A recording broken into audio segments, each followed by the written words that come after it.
How do you overcome a fear of rejection? This hits really close to home because honestly, this has been my central struggle for my entire life. When I was younger, I really just craved acceptance, I craved popularity, I craved being loved, and that led to me being bullied mercilessly in elementary school. As the harder I tried to fit in, the harder I tried to be the class clown, the harder I tried to impress people with skills that I didn't have, the more I was found to be annoying by my peers, or pathetic by my peers, or an easy mark as someone they could bond over making fun of me. They could bond over tearing me down and insulting me.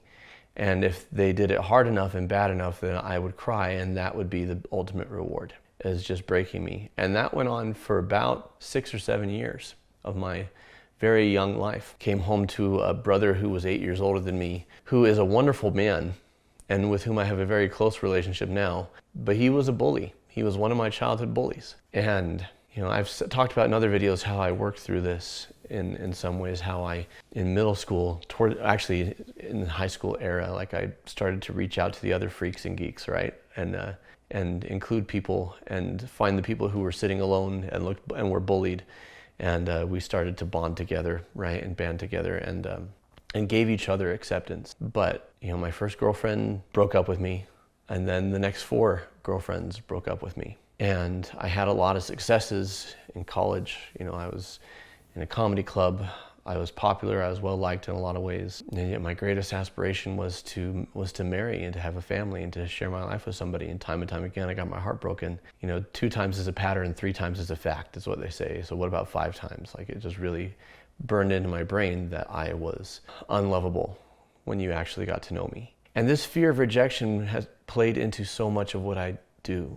I was in the comedy clubs because I wanted acceptance, because if the crowds cheered my name or laughed, then I could feel good about myself. And I did so many things for fear of being turned down, including with the people that I dated. Part of the reason those relationships didn't work is because I kept pretending to be whatever they wanted me to be. Whatever they needed me to be, whatever they were looking for, I would chameleon into that. And that's what we talk about, the personality types. That's what a dreamer personality type often does, because dreamers love to please people and love to show people a good time and for people to be happy with them.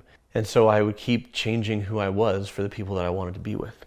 In my marriage, in the rest of my life, it has shown up like minimizing, like justifying, blame shifting, making excuses, being outright dishonest or telling half-truths or hiding the truth. I've broken trust. I've hurt the people I care about, all because I wanted them to like me. The past year in particular has been one of my greatest years of growth because I realized, and this is to the meat of the question, I just want to give you some background. How do we overcome a fear of rejection when rejection is no longer scary? And how do we make rejection no longer scary? By embracing that we are enough. In my case, I didn't truly love myself. In my case, I was always looking to others, perhaps from childhood, to affirm my worth. If my peers, instead of bullying me, accepted me, then I had worth. Or if they included me in the group, even if the whole reason and the whole point to have me in the group was to have someone to kick around and make fun of, at least I belong somewhere, right? That my entire life, my love wasn't good enough for me. Loving myself, I didn't understand the concept. I had a rational, surface level appreciation of it. Yes, love yourself, it's a great, beautiful thing. But I didn't realize when I was sad, I could be the one to comfort me. And if you're a God person, people say, well, you've always got God. And I personally believe that. But I also know that God leaves you hanging sometimes, not because of a lack of love, but for your growth. My conception of God is a lot like Crush in Finding Nemo. When his little son falls out of the Eastern Australian Current, the EAC, and Marlin's freaking out, like, we gotta go save him. And he's like, chill out, bro. Let us see what Squirt does solo. And Squirt struggles and fights and gets back to his father, and his dad's like, I knew you could do it, yay. I do believe in a higher power that's there for me and that helps me. But so often I've realized, because I conceptualize God as a father, there are times when my son wants me to go have a conversation with his friend or his friend's parents because they've had some struggle. And I'm like, you're coming with and you're doing the talking. I'm just here so you're not alone, right?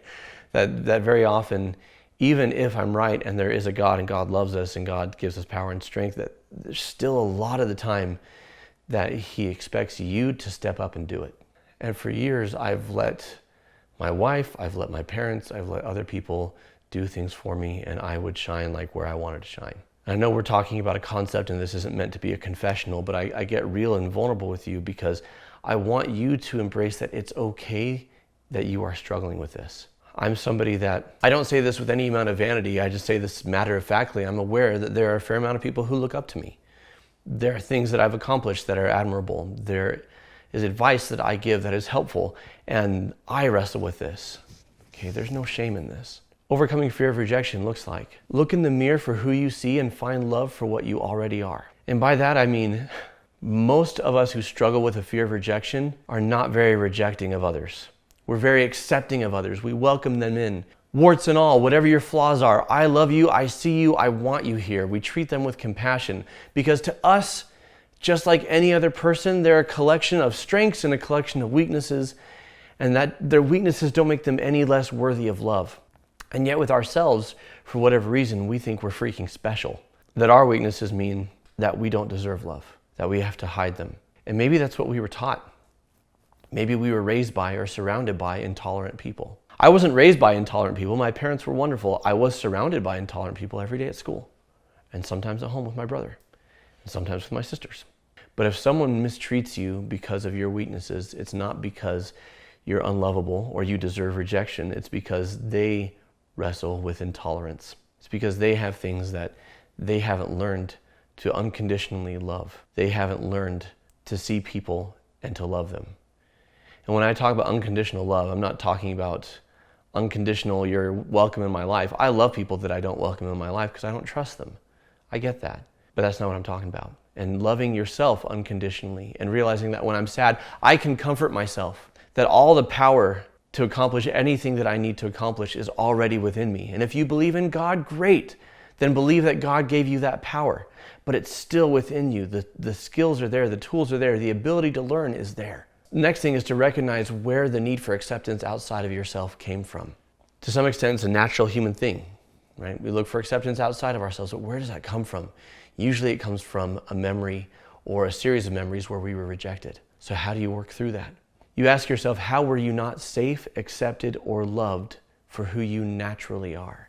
What coping mechanisms did you learn as you sought acceptance? And are you willing and ready now to forgive yourself for coping mechanisms that you've outgrown, right? Look at how you cope with rejection and ask yourself, is this serving me now? Does it help me now? If the answer is yes, great. If the answer is not, we look for healthy replacements. But recognize the good job you did in keeping yourself safe. This is something that I've had to do a lot lately, which is to give myself a lot of compassion. And sometimes we don't want to forgive ourselves until the people in our lives have forgiven us. But we can't put a timeline on their forgiveness. And forgiving ourselves isn't just letting ourselves off the hook. It is saying, okay, that's what I did. Maybe it was the best I knew how to do then. Maybe I knew to do better and I didn't. But holding a grudge towards myself, being down on myself, doesn't help me out of this. It doesn't help me believe that I can change. It just weighs me down. Forgiveness is necessary. Guilt serves a purpose, but guilt should be short-term. Guilt should be, I recognize what I did was harmful and I'm pivoting towards new behaviors now. And then you leave the guilt behind because it served its purpose.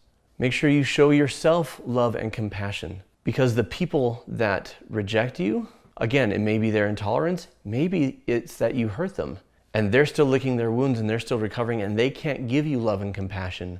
And the whole fear of rejection came from you needing to get love and compassion from somebody else in the first place. How powerful it is to give that to yourself and to not see that as a weak sauce consolation prize.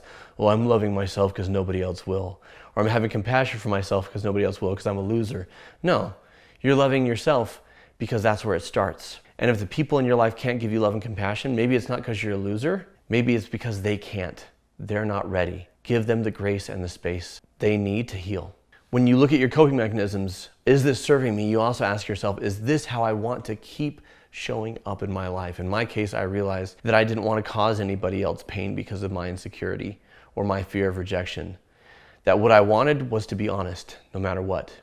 Even if it was embarrassing, even if it was unpleasant, because I wanted to look in the mirror, because I wanted to look in the mirror and see an honest man. I also decided that people couldn't trust me unless I was real with them, which meant laying bare all of my weaknesses, my flaws, and my vulnerabilities, and trusting them with those things instead of being ashamed of them and hiding them. Not everybody's going to accept your flawed, broken self. That's okay. You will find the people who do, and in the meantime, you can give that to yourself. The thing that's been most helpful for me, something that I learned from Alicia, is to release the old beliefs. To release the old beliefs that are no longer serving me, and to receive the truth of the reality that I want to create. That believing that I already am or that I can be something means that I'm already creating it in my brain and I'm making space for it to become real. The way to overcome a fear of rejection and to not lose your identity in the process is to love yourself with all your broken parts. And you ask yourself, how do I do that? It's actually easier than you think. Give the same grace and compassion that you give to others to yourself. And if you're not really giving grace and compassion to anybody, get started. Thank you for joining me as we learn more about our emotions and how to move through them towards something healthier, something more positive. I hope you'll join us for the next time. I'm Jonathan Decker, signing off.